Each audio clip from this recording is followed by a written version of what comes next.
Assalamualaikum warahmatullahi wabarakatuh. Kembali lagi ke video kami kali ini yang akan membahas tentang kode etik. Pertama-tama, sebelum kita membahas kode etik itu lebih jauh, kita perlu mengetahui apa sih kode etik itu dan apa sih tujuan dibentuknya kode etik itu. Yang pertama, yaitu definisi kode etik. Kode etik sendiri diartikan sebagai pola aturan, tata cara, tanda, pedoman etis dalam melakukan suatu kegiatan atau pekerjaan. Kode etik merupakan aturan atau tata cara sebagai pedoman berperilaku. Pendapat yang dikemukakan oleh Gibson dan Michel pada tahun 1945 sampai 1949 yang menekankan tentang kode etik, menjadikan kode etik sebagai kode untuk menjalankan tugas profesional dan menjadikan masyarakat sebagai kode jabatan. Yang kedua, dasar tujuan dibentuknya atau dirumuskannya kode etik profesi adalah untuk kepentingan anggota dan organisasi profesi. Adapun tujuan pembentukan kode etik adalah sebagai berikut. Yang pertama yaitu menjaga martabat profesional. Yang kedua, menjaga kesejahteraan anggota. Dan yang terakhir adalah meningkatkan layanan profesional. Kode etik profesi merupakan tata cara atau aturan yang menjadi standar kegiatan anggota suatu profesi. Suatu kode etik menggambarkan nilai-nilai profesional suatu profesi yang diterjemahkan ke dalam standar perilaku anggotanya. Nilai profesional paling utama adalah keinginan untuk memberikan pengabdian kepada masyarakat.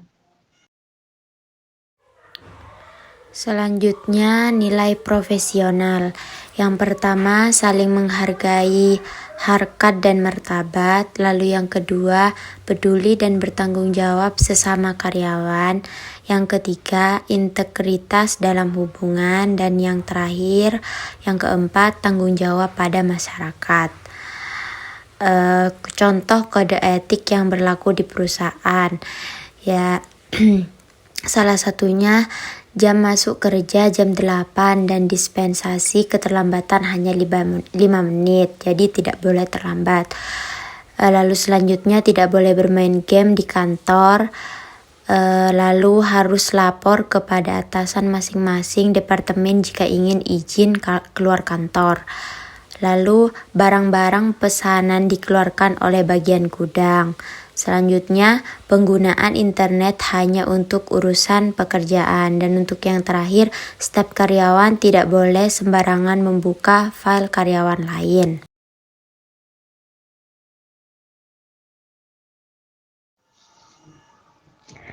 Sanksi atas pelanggaran kode etik. Di sini yang pertama adalah peringatan. Pada tahap ini pelaku akan menerima peringatan halus. Misalnya jika seseorang menyebutkan instansi terkait, tetapi levelnya tidak terlalu ketat, dia dapat menerima email dengan peringatan. Jika tidak jelas, dia dapat lanjutkan ke level berikutnya seperti peringatan SP1, 2, dan 3. Yang kedua adalah blokir. Misalnya jika Anda berminat membuat akun sosial pribadi dari grup yang melecehkan agama dan orang lain merasa tersinggung, akun tersebut mungkin dinonaktifkan oleh server atau menyebabkan website atau blog diblokir pada website atau blog yang mengandung konten pornografi. Kemudian selanjutnya adalah hukum perdata atau hukum pidana. Pada tahap ini, jika seorang profesional sudah sangat melanggar kode etik yang sudah ditetapkan oleh perusahaan dan sudah tidak bisa ditoleransi oleh perusahaan, maka sesuai peraturan dan kontrak yang berlaku sehingga ditetapkan sebagai hukum pidana atau perdata.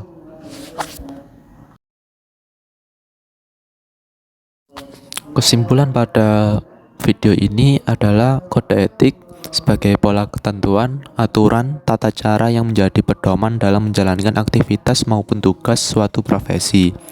Bahwasanya setiap orang harus menjalankan serta menjiwai akan pola ketentuan, aturan, karena pada dasarnya suatu tindakan yang tidak menggunakan kode etik akan berhadapan dengan sanksi.